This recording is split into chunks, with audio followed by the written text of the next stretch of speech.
नमः साथियों, एक बार फिर से स्वागत है आप सभी का आपके अपने चैनल एचपी संस्कृत में। साथियों, जैसा कि इस समय आप अपनी स्क्रीन पर देख पा रहे हैं, अभी मैं आपके लिए आज की दिनांक में इवनिंग शिफ्ट में परीक्षा हुई है अकाउंटेंट्स के संदर्भ में, पोस्ट कोड 898 के संदर्भ में। इसी का प्रश्न पत्र अभी मैं आपके लिए लेके आया हूँ। अभी हम इस प्रश्न पत्र को हल कर रहे हैं। मूलतः यह प्रश्न पत्र मुझ तक मनीष जी ने पहुँचाया है, तो इसी प्रश्न पत्र को अभी हम हल करना शुरू कर रहे हैं। आप भी साथ में इसके जी के भाग को हल करें। मात्र 2 वैकेंसीज़ के लिए यह परीक्षा हुई है। तो देखते हैं इस प्रश्न पत्र को। पूछा गया है, किस वाइसराय ने नालदेहरा में 9 हॉल वाले गोल्फ मैदान की अभिकल्पना की थी? तो साथियों, यह लॉर्ड कर्जन के द्वारा। तो इस प्रकार से प्रश्न संख्या 91 का ए ऑप्शन सही रहेगा। अगला प्रश्न देखिए, पूछा गया है, ग्रेट हिमालयन राष्ट्रीय उद्यान हिमाचल प्रदेश के किस जिले में स्थित है? तो साथियों, यह कुल्लू के अंतर्गत है, तो ए ऑप्शन इसका सही रहेगा। प्रश्न संख्या 93 देखिए, पूछा गया है, हिमाचल प्रदेश में प्रथम परशुराम पुरस्कार की घोषणा किस वर्ष में हुई थी? साथियों, यह 1987 में हुई थी, तो इसका सी ऑप्शन सही रहेगा। अगला प्रश्न देखिए, पूछा गया है, माउंट एवरेस्ट पर चढ़ाई करने वाली विश्व की प्रथम युवा महिला हुई, कौन हुई? तो साथियों, यह डिक्की डोलमा थे, तो इस प्रकार से ए ऑप्शन इसका सही रहेगा। अगला प्रश्न देखिए, पूछा गया है, विक्टोरिया क्रॉस पाने वाले हिमाचल प्रदेश के प्रथम व्यक्ति थे? तो साथियों, यह पाया था जमादार लाला राम के द्वारा। ए ऑप्शन इसका सही रहेगा। प्रश्न संख्या 96 देखिए, इसमें पूछा गया है, कुलूत देश की कहानी ये किसके द्वारा लिखी गई है? तो यह लालचंद प्रार्थी के द्वारा लिखी गई है, तो डी ऑप्शन इसका सही रहेगा। अगला प्रश्न देखिए, इसमें पूछा गया है, विश्व का सबसे पुराना मठ कौन सा है? तो साथियों, यह ताबो पड़ता है। इस प्रकार से इसका बी ऑप्शन सही रहेगा।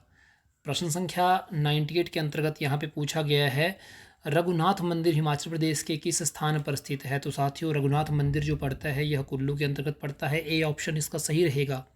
अगले प्रश्न में पूछा गया है, शूलिनी मेला हिमाचल प्रदेश के किस स्थान पर मनाया जाता है? तो साथियों, सोलन में मनाया जाता है। इस प्रकार से डी ऑप्शन सही रहेगा। छावा हाइड्रो इलेक्ट्रिकल प्रोजेक्ट जो है हिमाचल प्रदेश की किस नदी पर बनी है? तो साथियों, ये सतलुज की सहायक नदी के ऊपर बना है, तो ए ऑप्शन इसका सही रहेगा।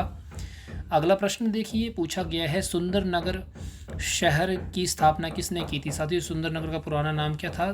तो यह सुकेत रियासत के संदर्भ में था और इसकी स्थापना बीरसेन के द्वारा हुई थी, तो बी ऑप्शन इसका सही रहेगा। अगला प्रश्न वहीं से संबंधित है। पूछा गया है, मंडी राज्य किस राजसी का ही एक हिस्सा था? तो साथियों, सुकेत और मंडी दो एक ही इसी के हिस्से थे, तो इस प्रकार से डी ऑप्शन सही रहेगा। अगले प्रश्न में पूछा गया है, रिवाल्सर झील हिमाचल प्रदेश के किस जिले में स्थित है? तो साथियों, रिवाल्सर झील जो पड़ती है यह आप सभी को पता है मंडी के अंतर्गत है, तो डी ऑप्शन इसका सही रहेगा। अगले प्रश्न में पांगी घाटी के विषय में पूछा गया है, यह हिमाचल प्रदेश के किस जिले में स्थित है? तो साथियों, ये चंबा में पड़ती है, तो ए ऑप्शन इसका सही रहेगा। अगले प्रश्न में पूछा गया है, निम्नलिखित में से हिमाचल प्रदेश का सबसे छोटा प्रशासनिक मंडल कौन सा है? तो साथियों, कांगड़ा सबसे छोटा है, क्योंकि कांगड़ा के अंतर्गत कांगड़ा आता है, चंबा आता है और ऊना आता है। मात्र केवल 3 ही आते हैं। और सबसे बड़ा कौन सा है? तो साथियों, वह मंडी है। यह भी आप याद रखिए। अगले प्रश्न संख्या 106 के अंतर्गत पूछा गया है, A76 जो हाल ही में समाचारों में था, यह क्या है? तो साथियों, एक आइसबर्ग है। बी ऑप्शन इसका सही रहेगा।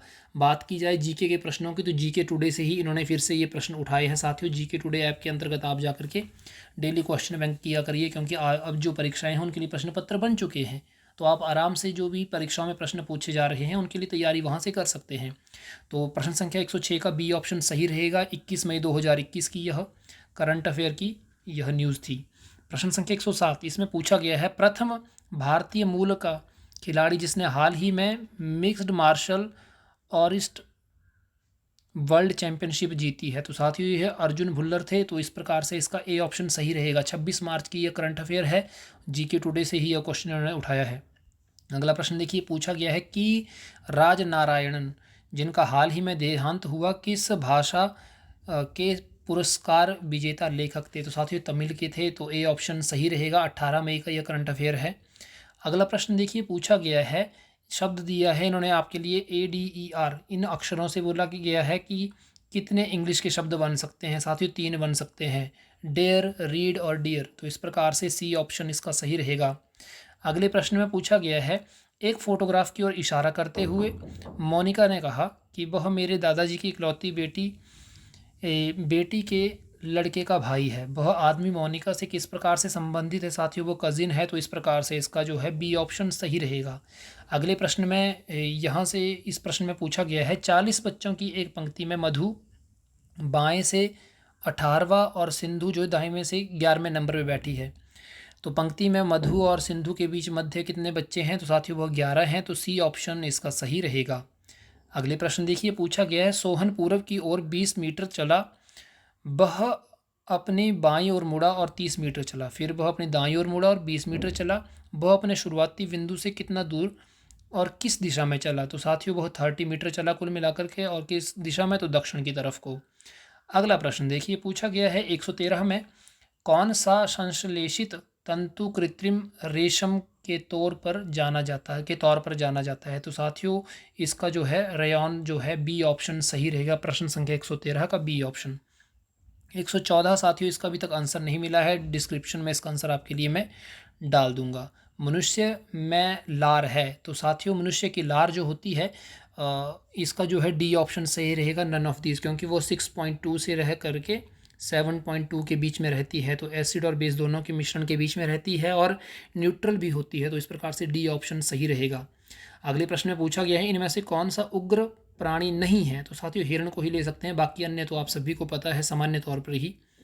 प्रश्न संख्या 117 इसमें पूछा गया है मध्यकालीन भारत में निर्गुण भक्ति प्रचारक के संस्थापक थे? तो साथियों यह थे रामानंद, तो इस प्रकार से इस प्रश्न का सी ऑप्शन सही रहेगा। अगला प्रश्न देखिए, पूछा गया है इतिहासकारों द्वारा किस दिल्ली के सुल्तान को अंतर विरोधियों का विस्मयकारी मिश्रण के रूप में बताया जाता है? तो साथियों प्रश्न संख्या 118 का सी ऑप्शन सही रहेगा। मोहम्मद बिन तुगलक जो थे इनके लिए ऐसा कहा जाता है। 119वां प्रश्न है भारत में पुर्तगाली साम्राज्य की स्थापना किसके द्वारा की गई थी? तो साथियों वो थे एनफ्रांसो डी अल्वरिक, तो इस प्रकार से इसका सी ऑप्शन सही रहेगा। और पहला पुर्तगाली कौन आया था? तो वास्को डी गामा आया था, ये भी आप याद रखिएगा।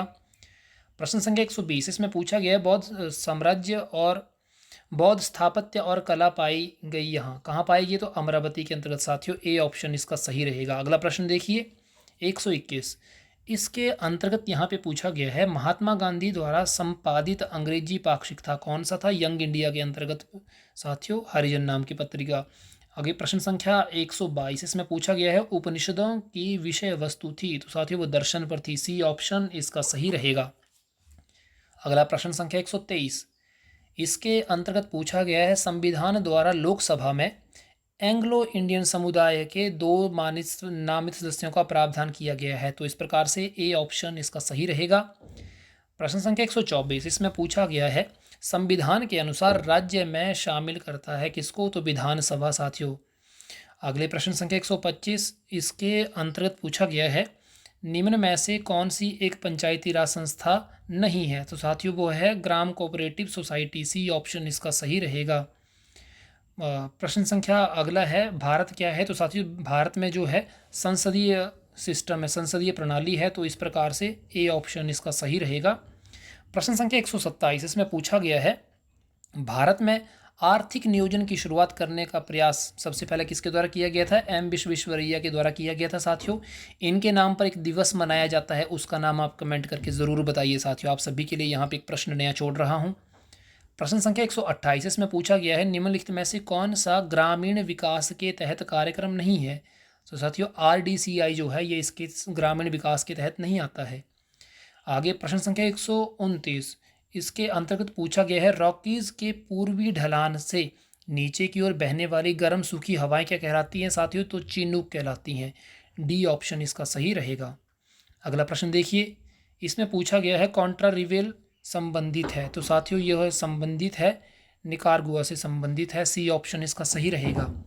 आगे प्रश्न में पूछा गया है निम्नलिखित में से कौन सा राज्य की सीमा जो है पाकिस्तान के साथ लगती है? तो राजस्थान की लगती है साथियों, सी ऑप्शन इसका सही रहेगा।